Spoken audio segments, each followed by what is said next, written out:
Good evening. I'd like to start tonight by calling on Jon's daughter, Jordana, to lead us in an inspiring tradition here at the Reagan Library, the Pledge of Allegiance. Jordana?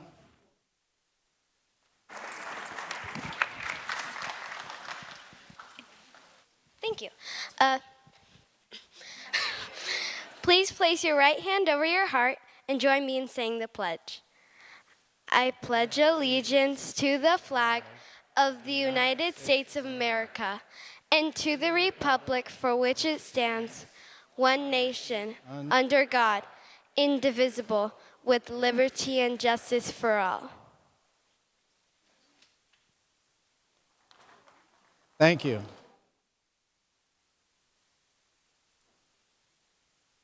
Let me start by saying that leading the interview today of our special guest is Tony Penny. No, he did not star in Apollo 13 or CSI New York, but he does serve as the Chief Learning Officer of the Reagan Foundation. How cool. He leads a mission to help cultivate and educate 40,000 students a year to help create the kind of country we'd all like to live in. He also has been both a middle school English and history teacher, so we all better be on our best behavior. It is now my honor to once again introduce my friend Jon Heubusch on the release of his brilliant second novel, The Second Coming. Many of you were here last time at the release of his first book, The Shroud Conspiracy, so I will try to be briefer today. Arthur Ashe said, "True heroism is remarkably sober, very undramatic. It is not the urge to surpass all others at whatever cost, but the urge to serve others at whatever cost." Finer and truer words could not be spoken about Jon. President of the Wade Institute, searching for the remains of Amelia Earhart, executive at Gateway Computer and the American Red Cross, negotiating for and retrieving a stolen vial of Ronald Reagan's blood that was to be auctioned on the black market, best-selling novelist, and just last month, thrill seeker trekking with his family through Norway. Is this the life of Forrest Gump? No, it is only a brief glimpse into the life and career of Jon Heubusch. We know him as the beloved director of the Ronald Reagan Presidential Foundation and Institute. I know him as my dearest friend, and I'm proud to introduce him here again today in the role he normally fills to introduce legendary speakers on this very stage. He remains the epitome of perseverance and courage as he continues to stare down a very aggressive cancer and is winning a fight some of his doctors said was unwinnable. He has now celebrated his 5th anniversary.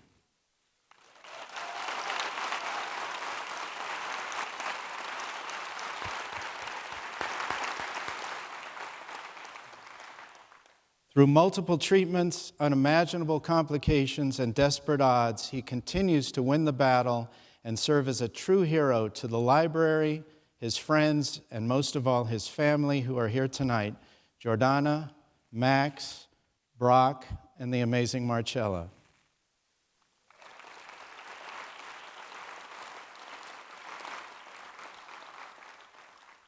I leave him to you with a quote very apropos for his new novel from the most quotable of all 20th century statesmen, Winston Churchill. "If you're going through hell, by all means, keep going." Keep going, Jon.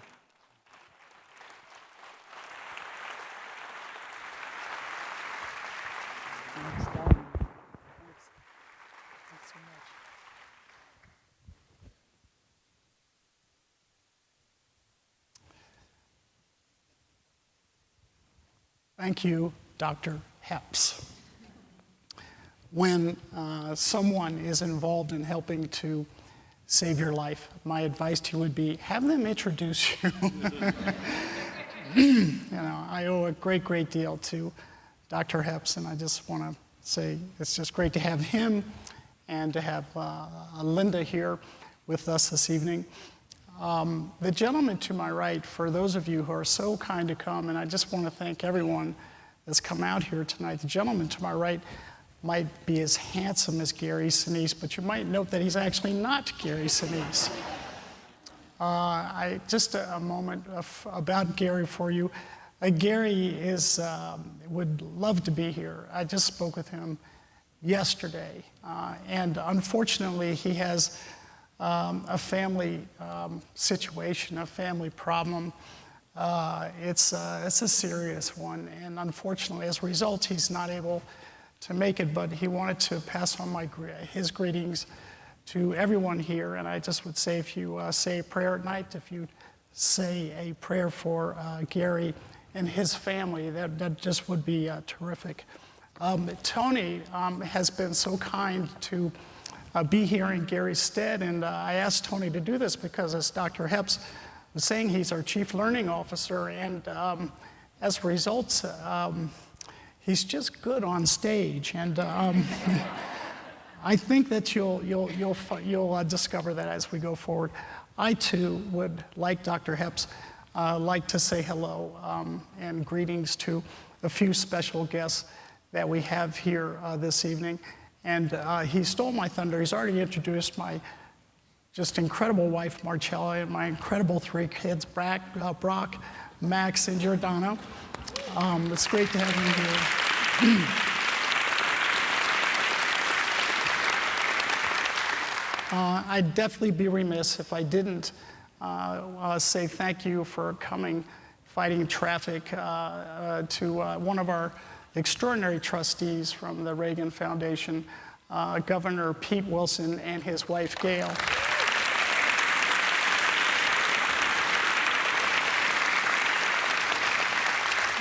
Then I just would like you all to say hello to 3 people that have been really important in my writing career. They've helped me in several different ways, and it's my good friends Norma Zimdahl.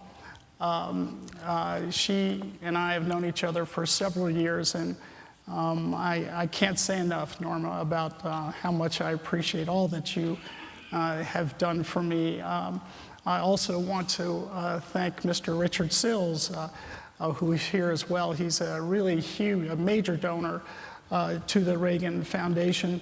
And finally, I want to extend a warm welcome to Al and Denise Frank. Here they are right here. They're just really such incredible friends. And so I just want to thank each of you for coming out tonight. Thanks so much.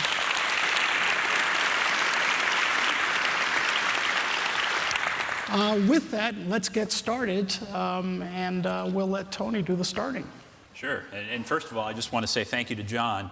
When Jon came to me kind of last minute and said, you know what, Gary Sinise isn't going to be able to be there. How do you feel about going up on stage and disappointing a bunch of people with you being there?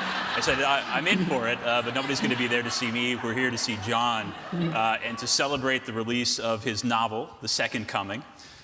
So there wouldn't be a second coming without a first book. This is the second in a series, and so one of the things that I'm interested in, and I think our audience would be really interested in, and that is, well, it's biblical, so let's get into the genesis of the Shroud Conspiracy. Maybe you could take us back and tell us where the original idea for these characters in this story comes from. I'd be happy to, Tony. For those that were kind enough to come to the book launch of the first book, The Shroud Conspiracy, I'll try to keep this story quite short, especially if you haven't read that book, which is still on sale out here in the lobby. When I was a young lad and I was in high school, I went to a Catholic high school in Arlington, Virginia, they showed us a documentary on the famous Shroud of Turin. I remember just being fascinated at the time because I stared at the image of what the church in the documentary professed to be the burial cloth of Jesus Christ. And I thought to myself, my gosh, you know, I remember being 17 years old and I thought, am I actually staring at the face of Jesus Christ? Is this shroud real? It gave me the idea for, you know, that would make a fantastic novel someday if you could wrap a novel around this extraordinary religious relic. Well, 40 years later, or thereabouts, I had some time on my hands. I worked at a place called the Wade Institute, and we did a number of things in the area of historical exploration and discovery. One of the things we wanted to tackle was the whereabouts of the aircraft of Amelia Earhart, one of the last great American mysteries. So we did that, and I helped organize a mission that we took an exploration mission to the South Pacific, one of the most remote regions on the planet, and we spent 2 months at sea with some very extraordinarily bright scientists and undersea explorers. You're looking at a picture of the ship when we were out at sea, and the way that the technology at the time that we used to search for her aircraft involved these massive sonar that you see on the screen here. And we essentially, it was like mowing the lawn for about 1,000 square miles using the technology to try to discover her airplane at the bottom of the sea. A fantastic mission. During that mission, I had some time on my hands, and that's when I started to at least outline in my head how I might create a plot around the Shroud of Turin. I did that. That photo you actually see is me thinking about this very subject when I was in a submarine. That's me piloting it there. We were not successful. There's been several missions done by several organizations. No one has found her whereabouts or the whereabouts of her aircraft, but something we were successful in was locating and authenticating something you might have heard about, the famous lost Gospel of Judas, one of the apocryphal Gospels that were never included by the church in the famous 4 that we know of. We worked on that with the National Geographic, and were able to bring to the world an incredible piece of history I hadn't seen before. From there, what was next, Tony? What did I do next? I said, okay, let's get to it. I started writing the book when I came back, and here you have it. Some of you have had the chance to read it. I hope you enjoyed reading it as much as I did writing it. That's really kind of the history of how we got to the book. So you spent about 40 years thinking about it. And then once you actually got to it, I mean, how did it come out? You have all that time to think about it, think about these characters, think about the implications of the Shroud.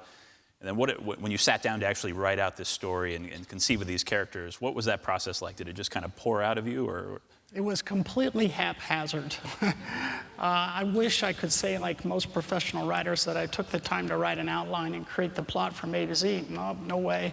I didn't know how to write a novel, and I just set about it, and I sat down at 10 o'clock in the evening one night when these young kids were fast asleep, and I wrote the words chapter 1, and I wrote the first sentence, and I wrote about 5 pages for the first 4 hours, and then every night thereafter, from Monday through Friday, from about 10 in the morning till 10 at night till 2 in the morning, I went at it. I just chained myself to the desk and forced myself to write chapter to chapter, and I was as surprised as a reader might be as we went from page to page as to what would unfold, because I didn't know really where the story was going. I was just that inexperienced, I'd say. And I think some people, when they think about writing, they think about this idea that, some sort of inspirational muse just comes to you. But it sounds like your process was a little bit different. Just sit down, write, do the work, and the story's going to come out. Is that true? Yeah, for me, the most fascinating part was inventing characters. Trying to come up with people that had interesting enough personalities that could carry a plot and make for an interesting book. And it was the first time I'd done it, so I was just really truly making it up as we go along, and but it seemed to work out. Excellent. And your writing style, so for everyone who's read the book, I'm sure it's everyone in the room, and if you haven't, go get it now, and you got 2 books to read tonight. But your writing style is very visual, almost as if you can really picture it. If you're a reader, you see it in your head, you can imagine these things playing out. They're like visual vignettes. And so what I'd like to do now is I'd like to kind of remove your day job of executive director, and I'd like to go into the role of casting director, because I think one of the things we'd like to see is what do you see in your mind? So as you're conceiving of these characters in your head, what is it that you see, so that as readers, when we start to read through the book, and we can kind of see a little bit of what you see. So maybe we'll put some slides up here, and the audience can play along. You can tell us how this embodies the different characters that you've conceived, if that works for you. Absolutely. Okay, so you can see this is me.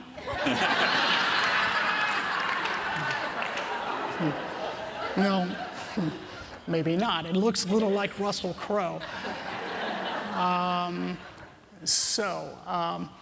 At least the way that I write. I love movies, I love films, I love going to the theater. So for me, as I write, I kind of have a movie in my head, and I write almost my chapters as though I'm going from a scene to scene in a film. And as a result, I think just like everyone here who reads mysteries or thrillers, and you read it, you have in your own mind some idea of what the protagonist or the antagonist might look like. So this is a little dangerous because I don't want you to, when you read these two books, please, feel free to come up in your own mind with what you think these characters might look like. But in my mind, my protagonist, my Dr. Jon Bondurant, he's kind of like a Russell Crowe. This is how I see him.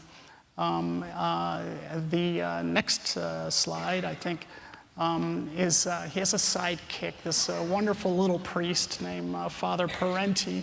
The name is taken from my grandfather on my mother's side of the Parenti family. There was one of the Parentis that was actually, who spent almost a lifetime at the Vatican.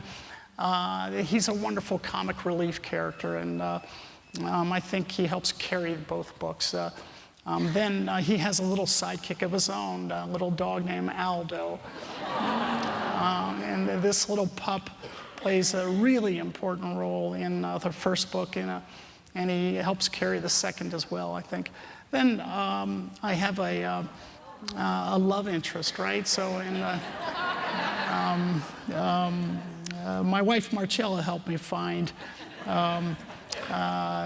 this woman. She plays the role of Domenika Josef in the first and the second book. In the real life, her name is Carole Bouquet. She's a French actress and model. This is how I envision Dr. Bondurant's love interest. In the book, of course, there's a lot of tension, especially in the first book, some in the second, because Dr. Bondurant is this brilliant forensic anthropologist. He's an atheist, though. He sets out to prove that the Shroud is an absolute fake. Of course, he falls madly in love with this beautiful woman who is a really devout Catholic, and you can imagine the tension that exists between the two of them. It's a love-hate sort of thing. If I could pause and ask you a question. So we have these three characters and Aldo so far. So we have Parenti, we have Domenika, we have Dr. Bondurant. And one of the interesting things, I think, and a theme that kind of carries through both of the books that's really interesting is this question of faith, right? And the role that faith plays on one side, this intense religious faith that we see, and on the other side, on Bondurant's side, we see this intense faith in science. And to me, it's really fascinating how these faiths come into conflict. And I was wondering if you could talk about how the characters kind of play that out. Well, these stories are a story where science and faith collide, right, in a really big way. And the books are really the result of that collision.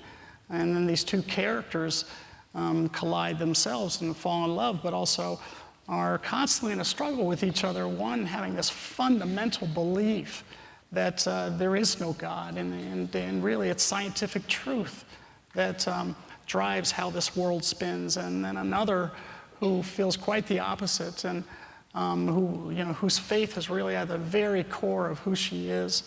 So I don't doubt for a moment that in both books, that's really the central theme that things revolve around, is that collision of those two far different belief systems. So those are some of our main characters. We have some other big characters, and we're still kind of going through and setting the stage for the first one.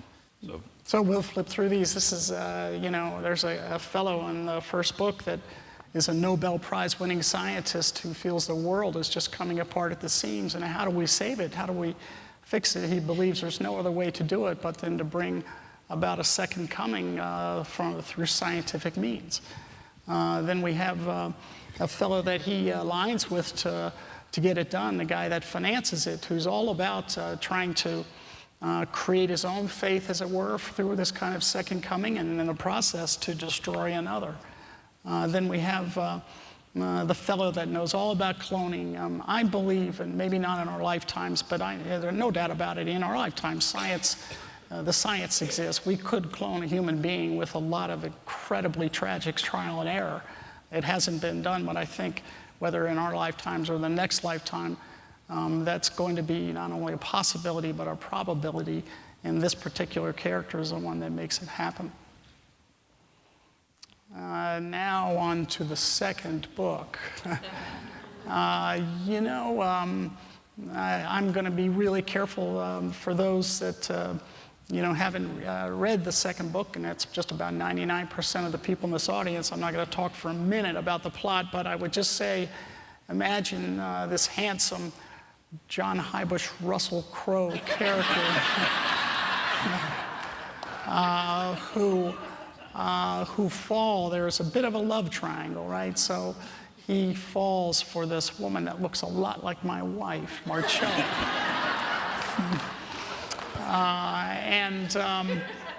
And now you see the difficulty that exists in this book. And so it kind of helps make for a fun read, but from a relationship standpoint, a bit of a dangerous read.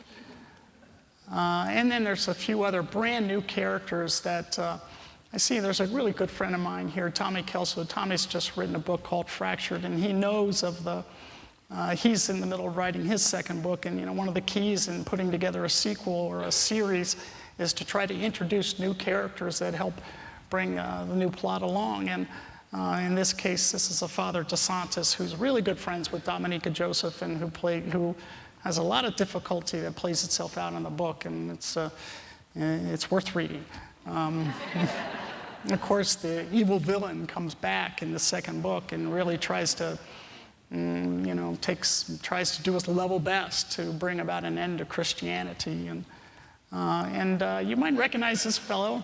In my mind, again, all these images are how I have visioned the characters. You might have opinions that are far different, but this is Luca Brasi, sleeps with the fishes, right, from the Godfather. And he's very much like a character of Vitaly Galerkin in the second book. And he brings about, he's an assassin, and he brings about some very scary situations. At the same time, he's kind of inept, and so he brings about a little bit of humor as well. And of course, there's the Pope of the Catholic Church plays a very important role in the second book. This, of course, is just a cartoon image of our present Pope Francis, but that's essentially how I envision the Pope. Then there's two other really critical characters in the second book, and they're both children. That's all I'll tell you about it. And one is a really good child, and one is not so good. So there you go, Tony. Those are the core characters from both books. Excellent, excellent. So now you have an outline and an idea of the characters who are in this story. So for our audience members, if you were pitching to them, here's why you should go home and pick this book up tonight. What are they going to get out of it? What is it that you want your reader to come away with after they sit down to read Second Coming?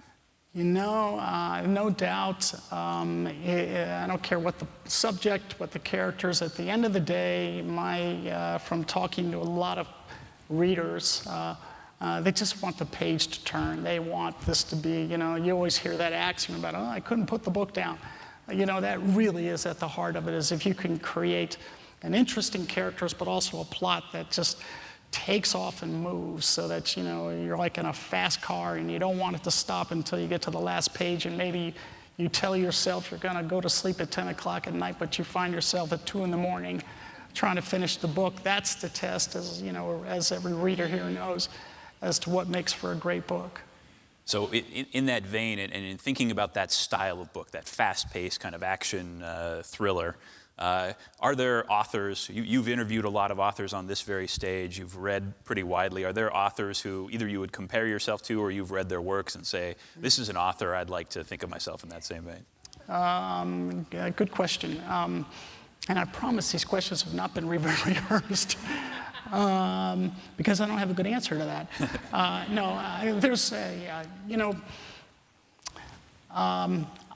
Interestingly enough, since I've started to write, I have tried to not read the works of other authors. And I say that because I want to be careful not to take ideas from them or styles from them. I want to just try to write and think how I write and think. So I purposely don't have a stack of great authors on my nightstand. There are absolutely great authors out there. What I would say, what I find interesting is for those of you in the audience who are on the verge of writing your own bestseller, I think what you'll find is the same thing that I have, and that is if you're new to this business of writing, no matter how good you are, the publishing industry it's so disaggregated and it's under such threat, like every other business as a result of new technology and the internet, et cetera, to the point where publishers are, if you might have thought they were picky before from the standpoint of whether to put money down on a new author, now it's like 100 times that. It's so difficult to break in, and as a result, whether it's Dan Brown or Patterson or any of the very famous authors that you read about, they're sitting fat, dumb, and happy, and they could, write out a novel on the back of an envelope, and it's going to get published. When you're new to the business, it's not easy because there's very little upside in a publisher taking a risk on you. And yes, it can happen, but it's just not very often. And so, to your point, Tony, there are so many extraordinary authors out there that I don't read right now. However, I would say, and I promise you, I'm not comparing myself to the talent of Dan Brown, but if you read my books, they fit in that same genre of thriller mystery as it relates to things religious, and so I fit onto that shelf. Not, I'm on the shelf. I'm not. Actually, I was told Barnes & Noble is going to put this second book, on their brand new release table. So that's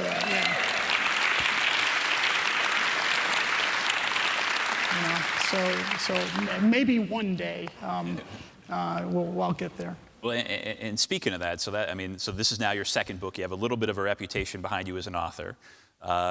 What are the early reviews and results as you're seeing, on kind of launch day? What are you hearing about how this book is being received? Well, literally today's the day that it hits the shelves at Barnes & Noble and is for sale on Amazon. And I saw,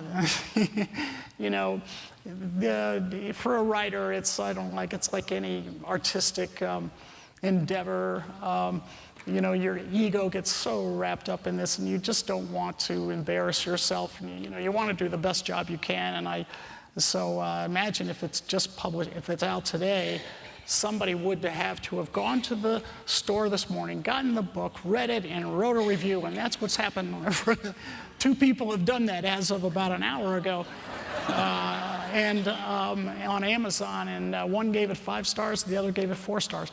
Now, fine. I don't know who gave it 4 stars, but I wanted to strangle him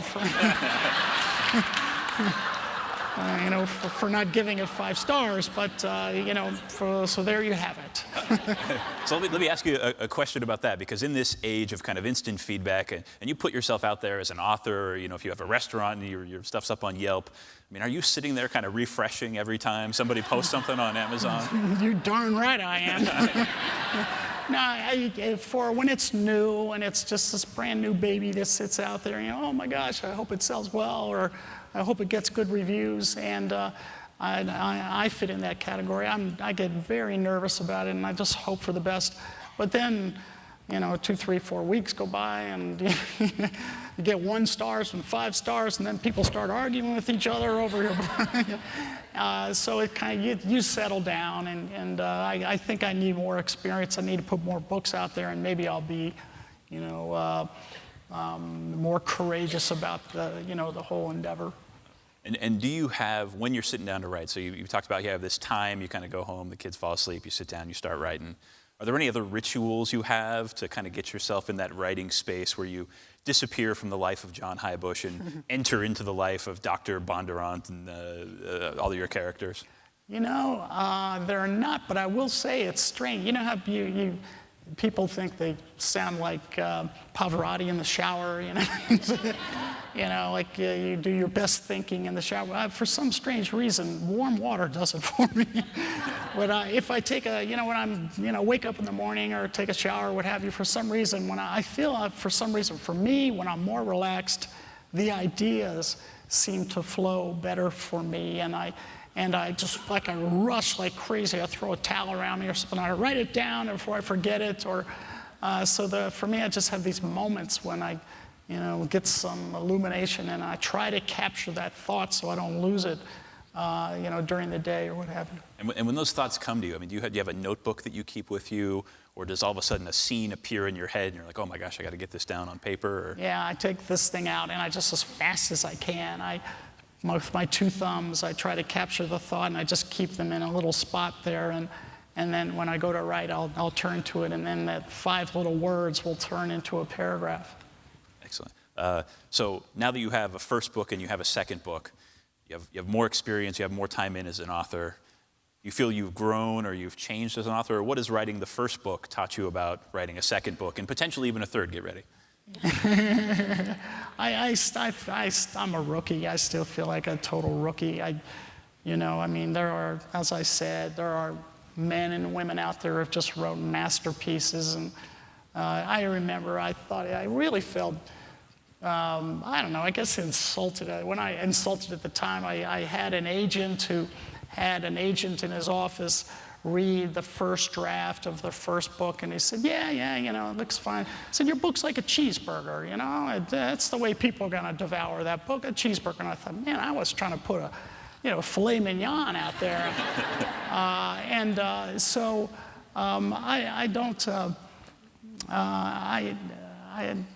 I think that I really think I have, 5 incredible works inside of me, so I strive for the day I can put them out there.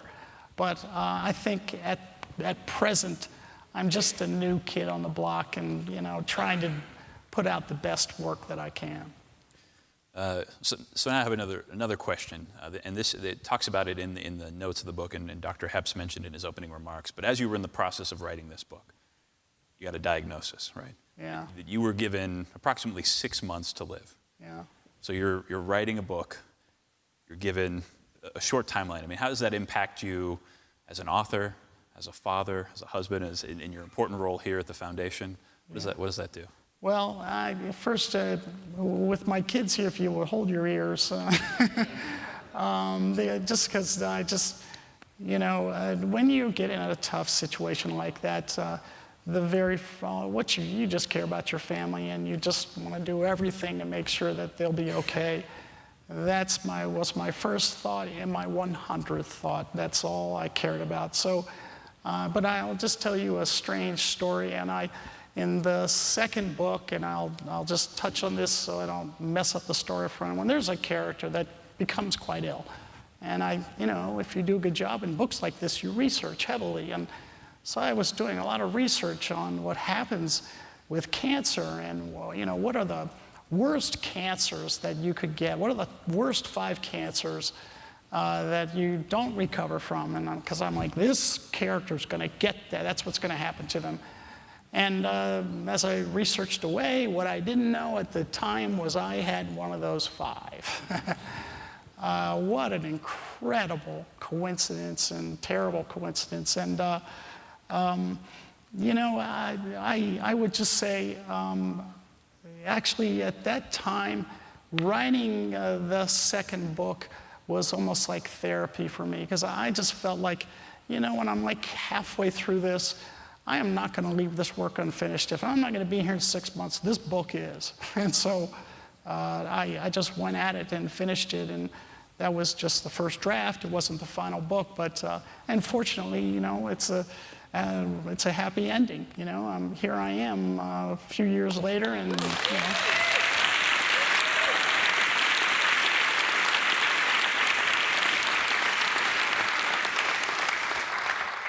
So kind of, I guess in continuing with that and thinking about that and coming in some ways very close to, what might be the end.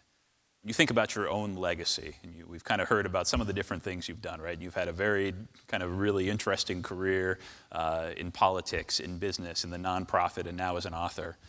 When you think about your own legacy and what you want that to be, what do you imagine that looks like? Wow. Boy. This, where I work now, the work that I do at the Reagan Foundation, it's the most important work I've ever done, and that's because one of the nation's best presidents, we need to make sure that he's remembered as the great man that he was. So when I come to work, that's my job. I just want to do the best job at that. And whenever I get fired from this job, or I want to make sure that I left this place in much better shape than when I came, and that's really critical. And then I hope that when I get fired and I have lots of time on my hands, I hope to just write a lot and put out books that I'd like someday, this, I don't know if this is ever in the cards, but I'd like to be one of those authors that can be fat, dumb, and happy, and and publishers just on a whim say, sure, write whatever you want, we'll publish it. I don't know if that's ever possible, but that would be, I would aspire to that. I think that'd be something neat. Excellent. And I'm going to ask you one more question. I'm going to turn it out to our audience. If you have a question you want to ask Jon something, get ready.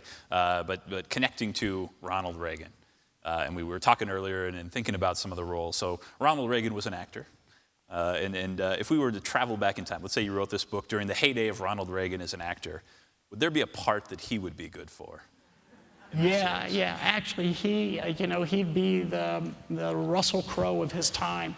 He could pull off this role. That's a good idea, Tony, because the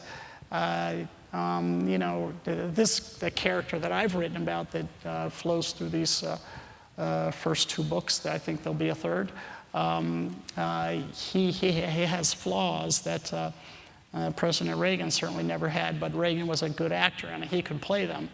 I think he kind of even looked, and he could pull off this role.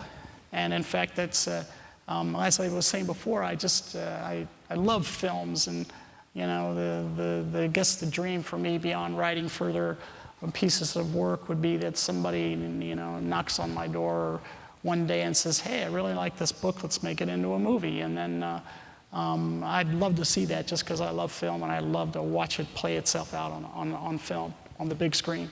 Excellent. Well, enough questions for me. I know we have a number of readers and folks who might have questions from the audience.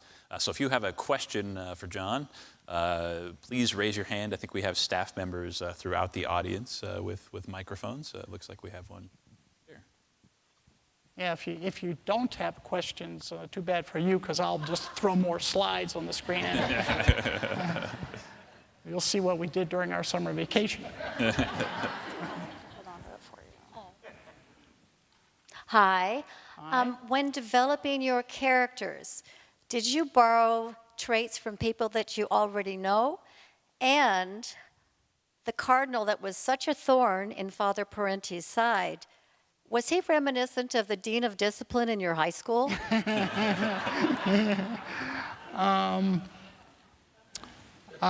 have to say, in developing, at least in my case, in developing the characters that I did, his characters do not relate to anybody I know in particular. This character from the first book is a forensic anthropologist. I know a lot of incredibly bright people like this guy. And maybe I know people that are have this character on the Asperger. He's got Asperger's and a light touch of it, and so I know people with certain kinds of flaws, but they don't directly connect to these characters. And absolutely, with respect to your question about the particular priest in the first book, boy, is he ever like the Jesuit brothers that I learned under in Catholic school. And he doesn't relate to one in particular, but if I took all the Jesuit brothers that slapped me around with a ruler or what have you, they would fit into this character in particular. Looks like we have another question right back here. In your next 5 great literary works, do you envision this story continuing? Is there a 3rd book? Is there a 4th? Yeah, thanks.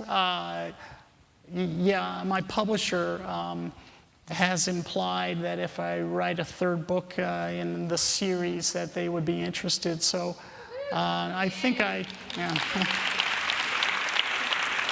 Thank you.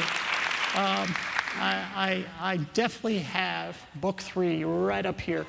And I don't have the plot all worked out, but it's there. And so it's my intent, if everything goes well, that I'll write that 3rd book and then have this series put to bed. And then I have some ideas for like some really great books. but I do want to get to the 3rd first. So thanks. Question right over here. Well, I had a question, but he already asked it. But I will say this, that it's good to see my wife here, John, because I hadn't seen her for a day and a half to 2 days since she got your book. And we darn near got in an accident on the way home from seeing Greg Gutfeld because she was reading the book to the light in the car, and she squealed at something that took place in the book of which she wouldn't tell me that almost put me off the highway. And on the way here, she read from the beginning, chapter 1. I got through chapter 8, and I missed the exit for the presidential library, which I've never done before. So I guess that's kind of a testimony to the book that those who haven't read it or seen, had a chance to read John's first book, I totally agree with Tony's assessment that you are able to create a visual picture in your words. That's not easily done by everybody, and you've done that with your introductions, and I see that quality. I hope you do a 3rd sequel or to this one, and I was just amazed at her reaction, and she's read it, and I haven't, but I look forward to it. Oh, thanks, Al. Just to your point, I would say, as I would mention before, because I love film, I do write. I couldn't, in a million years, I couldn't write a screenplay. I don't pretend to know how to do that. But I will say that because I love film, as the chapters play out like scenes in a movie, I would say 8 out of 10 people that have read my first book have said, this would make a great movie. And I think the reason, in part, is because I write thinking of as though it's a film. And so it seems like maybe the words translate in such a way that people think of a film. We're going to go back in the corner back here. Congratulations on this book. I have not read the first one. Do you need to read the first one before you read the second? Yeah, what a great question. For those that weren't able to hear, this nice lady asked if you need to read the first book in order to appreciate the second. The answer is no, but I will tell you, writing a sequel is not easy, and at least for me, and that's because you have to draw this line where you are able to tell a story that provides the reader enough information that they'll appreciate that story, not having all the context and the plot and the character development from the first. It's not easy to do, at least it wasn't for me. So I genuinely believe that if you read the first book, you'll like the second twice as much. But that's not the way you're supposed to write it, the second book. But I think I just did the best that I could. And I think there are a few copies of the first book on sale right out here in the again, hallway. there are. For the low, low price of it. But, so we'll go back here.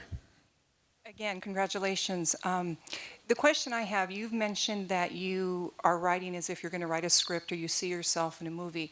But what I'm curious about is you put energy and effort into the scientific anthropologist and then a devout Catholic or a devout individual.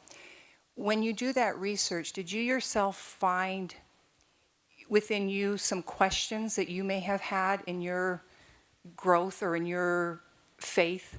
If you had to do a lot of research on science and then you're also doing this, did you ever have conflict yourself in doing this? Thank you, great question. So for me, what I would say is, I at least, everybody enjoys different kinds of books. For me, I love books where I learn something, even if it's fiction. I just get drawn in to works where I pick up knowledge I didn't have before. Writing such a book is kind of a thrill in that respect, because if you do sound research and you get the facts right in your writing, you will have learned a great deal, and that was definitely my experience. So that's kind of a fun part of writing, learning. To your point about the faith and did I pick up something from that? Absolutely. You remember, as we were talking about, I hit some real potholes when I was writing, and for me, writing as much as I did in these novels about Jesus Christ and about the history of the Shroud and the tens of millions of people who believe genuinely that it's the burial cloth of Christ and that the image that you see here is really their Savior. Boy, did it ever throw me back into my Catholic school days and all of those issues of faith, and it really immersed me once again into faith in ways deeper than I had thought of in a long time. And it forced me to continually ask myself the same questions that the protagonist in this book is faced with. This is the first time I've thought of this, but I'll say it. I won't, again, without giving away plot, the protagonist, this doubter, experience, he sees miracles right before his very eyes. And as a scientist, imagine how upside down that turns a person. And in my case, I honestly I'm not supposed to be here. So I genuinely think that the work of the team of doctors that were so dedicated, like Dr. Hepser, they helped save my life, no doubt about it.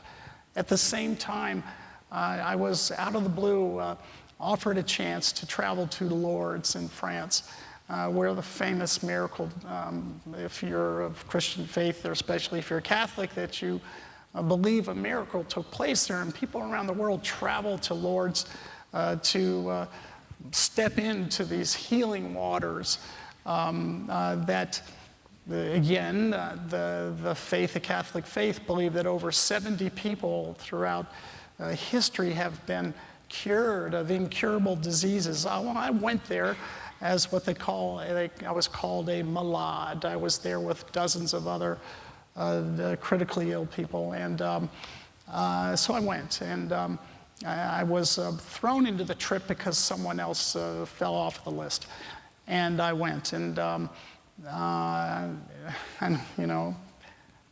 call it faith, call it coincidence, I don't know what you want to call it, but after I made that visit, every one of my scans for cancer was clear.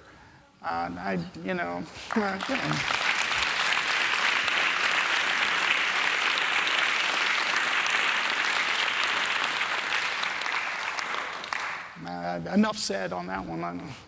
Go here and then over there next. Yes. Your life seems like a series of adventures, and I just wondered if you ever thought about making short stories at least, or creating books from some of these adventures. I know the one you just told about, that would be a great, and you seem to be in the heart of these things. You're not really peripherally on the edge, you're right in there. And I've never heard the story about Reagan's blood. I mean, I would be very interested in something like that. So I just wondered if you ever thought about putting parts of your life in a book somehow. You know, I haven't thought about parts of my life.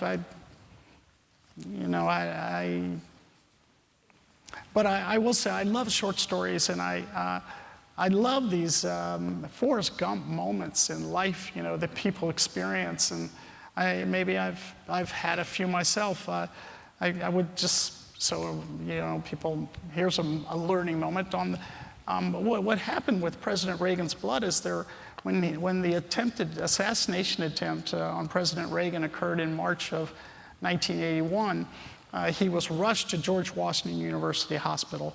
If you go through the museum and you see the artifacts surrounding that, what a story, but let me tell you, the President of the United States came very, very close to death. He lost almost 2/3 of his blood. Imagine recovering from that. It was a really difficult moment. Fortunately for this country, he was saved. But in the process, it's like is the case with someone rushed into the emergency room, they have to know his blood type and all the rest. They took some blood from the president. This blood went into a lab, and because he was famous, someone inappropriately, I think unlawfully, stole a vial of his blood, or they said that they were given permission to take it, but that is absurd. So this person held on to this blood for years and years, had it in their top drawer, left it as a gift to their son. The son was told what it was, sold it at auction. It went from auction to auction to auction. Finally, it went into a very famous auction. Many hundreds of people were bidding on this openly on the internet. The price for an ounce of blood, less than an ounce of blood of President Reagan was going upwards near $30,000. And we learned about it and we stopped it in its tracks. We basically brought holy hell down on the person that was trying to make money from it. So fortunately, we were able to recover it, and it's in a safe right outside my office, and that's where it'll be forever. So just want to make sure people knew of what that story comes from. We have a question back there. Hi. Hi. One of the reasons why I like this type of genre is that you take artifacts and wrap fiction around it. It makes it very entertaining and enlightening. And in it, we get little bits of philosophy about ideas and points of view and perspective.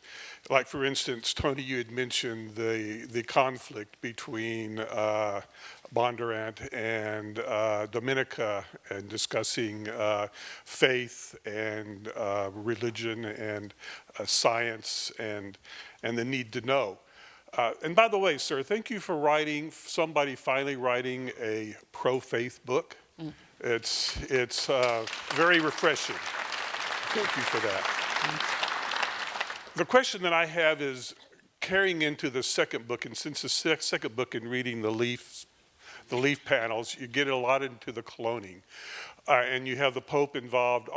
Do you get a little bit into the morality of cloning and the possibility? I think the priest had mentioned, kind of hinting that a God-created soul as opposed to a man-created soul. So I'm kind of interested if you're going to explore that topic a little bit. Yeah, the book does that, exactly that. And, really, remember, it's fiction. But the question asked in this work of fiction is, can divinity be transferred through DNA? I don't want to explain the story any further than that, but it gets to that fundamental question of can divinity be passed, through genetics? And I don't want to give the answer, but the book has the answer. What I will say is, Dan Brown's works, which are so famous to probably just everyone here, his most famous work, the Da Vinci Code, this was the controversy was, which I tried valiantly to avoid in my own writing. And that is, I think it's fine to write a work of fiction about faith and beliefs and religion, but keep your facts straight. Don't mix facts, historical facts, such that people of faith are confused. And I think that was one of the criticisms of Dan Brown, an excellent writer of his work. I tried valiantly not to do that. There's a lot of fiction in my books, but I don't want to mess with people's faith. Another question over here. Mr. Heubusch, in recent years, I've heard you introduce some great speakers here at the Reagan Library. Public figures like Condoleezza Rice, George Bush, Tommy Lasorda, many others, and then veterans of the War on Terror, Marcus Luttrell, Rob O'Neill. Here's an idea for a book for you. How about, and even a title, how about Conversations at the Reagan Library? You could, just your recollections of discussions with all these people, Anatoly Sharansky, veterans from World War II. It'd be a fantastic book. I can't think of another presidential library that has these kind of speakers so available to the public.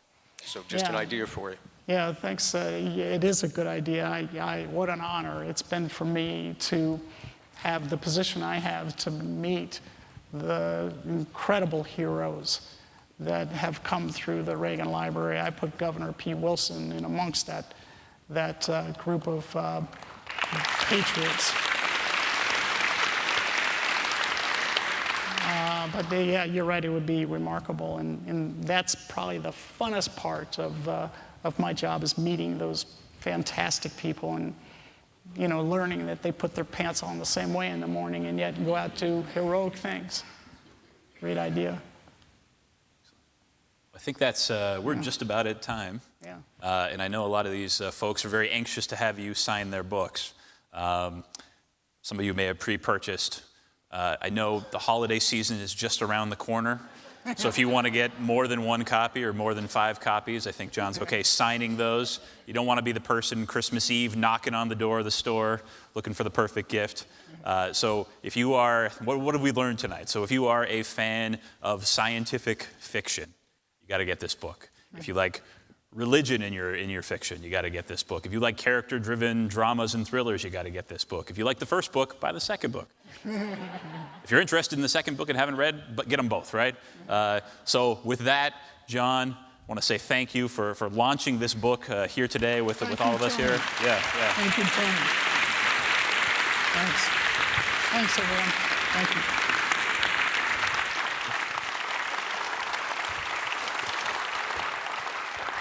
Thanks, Tony. Thanks so much. Great job.